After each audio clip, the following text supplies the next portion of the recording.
US President Joe Biden delivered his closing remarks as the G7 summit in Hiroshima comes to an end. He reiterated Washington's commitment to a war-free and nuclear weapons-free world. He pledged unwavering support to Ukraine, saying, "We stand with the people of the war-torn country." He emphasized that Russia will not break the resolve of Kiev's allies.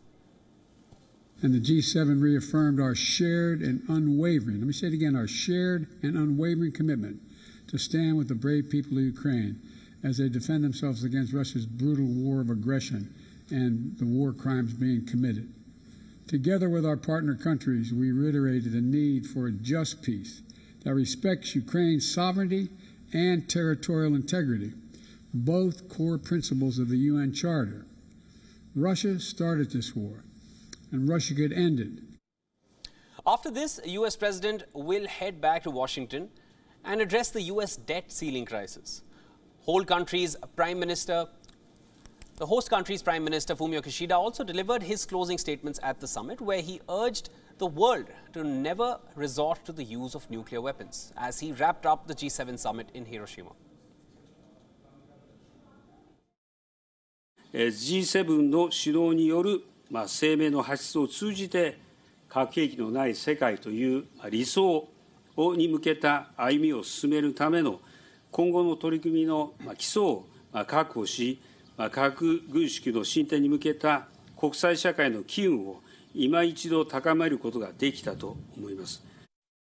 Meanwhile, US President Joe Biden also held a slew of bilaterals. In the latest, he met with the Ukrainian President Volodymyr Zelensky, who is attending the G7 summit in Japan in person, after promoting what his administration had billed as a peace formula. During the meet, Biden announced a new weapons package for Kiev. The US president said that the package would include ammunition, artillery, and armored vehicles, and it comes days after the White House confirmed that the Biden administration will approve the European Union providing American-made F-16 fighter jets to Ukraine. And today I'm announcing the next tranche of U.S. security assistance to Ukraine, a package that includes more ammunition, artillery, armored vehicles to bolster Ukraine's battlefield abilities. And the United States continues to help Ukraine respond, recover, and rebuild. And we're also supporting your pursuit of a just peace, just one aspect of Ukraine's sovereignty and territorial integrity. It has to be non-negotiable. It has to happen. Zelensky also met with the South Korean President Yoon Suk-yeol and discussed Kiev's efforts in its war with Russia. The meeting on the sidelines of the G7 summit marks the first time the two leaders have met. Meanwhile, Biden also held a trilateral meeting with South Korea and Japanese leaders. On the agenda were regional issues, especially North Korea. According to a US official, Biden has invited the two leaders to Washington to discuss how to take their trilateral cooperation to newer heights in the face of North Korea's nuclear and missile ambitions.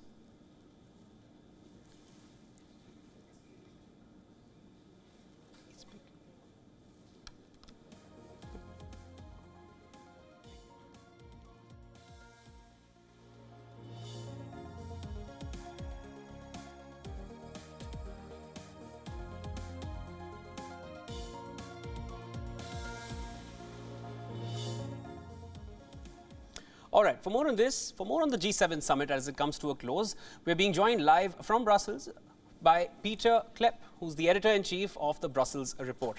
Welcome to the broadcast, sir. Thank you. Peter, can we expect stricter sanctions against Russia post the G7 summit? Yes, the European Union is currently working on this, is attempting to target more Russian individuals. At the moment, this is being blocked by Hungary, amongst others. And secondly, also there are plans to target entities that are seen to obstruct the current sanctions that are in place. Now, these so-called secondary sanctions, it will be very difficult for the EU, I think, to agree to those. Germany is very wary about it, and rightly so. You know, sanctions have not been a great success. There's all kinds of ways around it, and you know, introducing secondary sanctions, basically penalizing the entities that are facilitating the circumvention of sanctions. This is likely going to, create even more distortions, right. Upset even more trade flows. But Peter, do you feel like if these sanctions are put in place, they will create some sort of a divide between the European Union's support for the US? The United States is in favor of those sanctions. Yes. So when it comes to that, I don't think there's any issue. In fact, the US hopes that the EU will go further in implementing sanctions. All right. Now, Biden had said we're united in our approach towards China. French President Macron described the G7 summit in one word. He said unity. How should the statements be seen in the wake of the ongoing war and the budding ties between Russia and China? Well, I think there's probably the most important thing to come out of this G7 summit is the fact that there's some kind of a compromise between the United States and European nations on how to deal with China. The United States has conceded not to have the phrase decoupling in the conclusions, instead going for de-risking the relationship between the West and in China. And in return, the European nations are committed to restrict certain tech exports to China that are seen to be undermining security. So in a nutshell, the West wants to continue to trade with China, but only under the condition that security is not endangered.